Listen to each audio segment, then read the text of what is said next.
ئەبێت چەند پیاو هەبێت بە دیاری کەناڵەکانەوە نایێت بۆ نوێژەکانی بۆ تەراویحەکانی بە دیاری ئەوە کەوا ڕۆژووی شکاندۆ و دۆش داماوە بە دیاری هەواڵەکانەوە نەمێشکی خێزانت نە مناڵەکانت نە دەوروبەرتی پێوە سەرقاڵ ئینسانی عاقڵ و هۆشیارەوەیە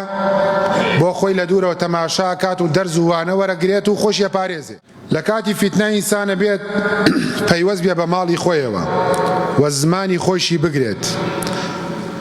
عوقبەی کوڕی عامیر پرسیاری کرد لە پێغەمبەری خۆشەویستمان صلی الله عليه وسلم فەرمی من نەجات ئەی پێغەمبەری خوا صلی الله عليه وسلم لە کاتی فیتنە ڕزگاربوون چییە؟ فەرمی ئەملیک عەلەیکە لیسانک فەرمی زمانت بگرە بەڵام بەداخەوە خەڵکی ئێمە ئەمڕۆ زمانی ناگرێ زیاتر لە سیاسیەکان باسی سیاسەت ئەکات لێکدانەوەی بۆ ئەکات هەزارەها مەشغوڵیات بۆ خۆی و ماڵ و مناڵی دروست ئەکات ئەبێت چەند پیاو هەبێت بە دیاری کەناڵەکانەوە نایێت بۆ نوێژەکانی بۆ تەراویحەکانی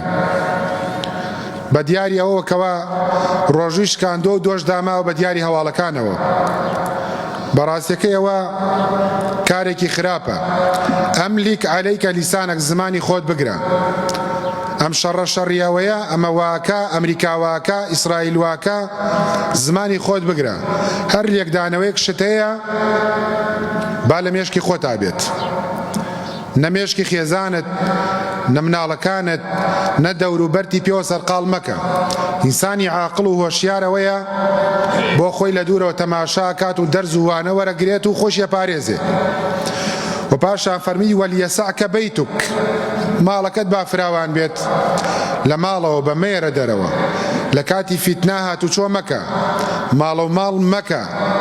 بۆ هەواڵێک مەچۆ بە ماڵە دراوسێکە و بۆ هەواڵێک مەچۆ بۆ شارێکی تر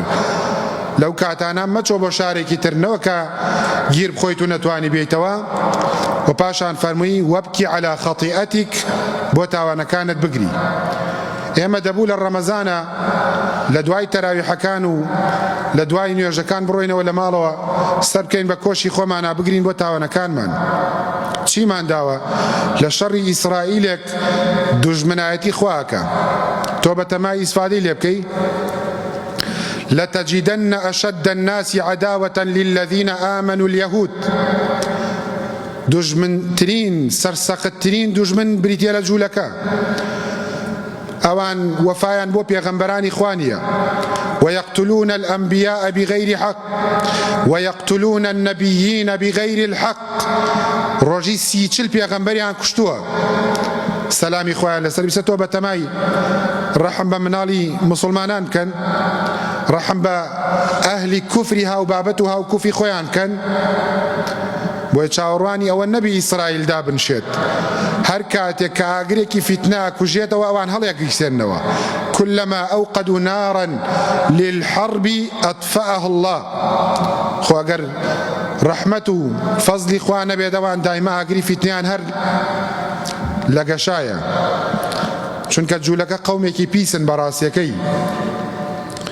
بۆیە هەر کەسێک شوێنێک و ماڵێک کە خوای پەروەردگار پێی داوە با هەوڵ بدات لە ماڵەوە نەیەتە دەرەوە عاقڵ بێت تێگەیشتوو بێت خزمەتی ماڵ و مناڵەکەی بکات هەتا ئەتوانێت خۆی لە خەڵک و لە کەناڵەکان بە دوور بگرێت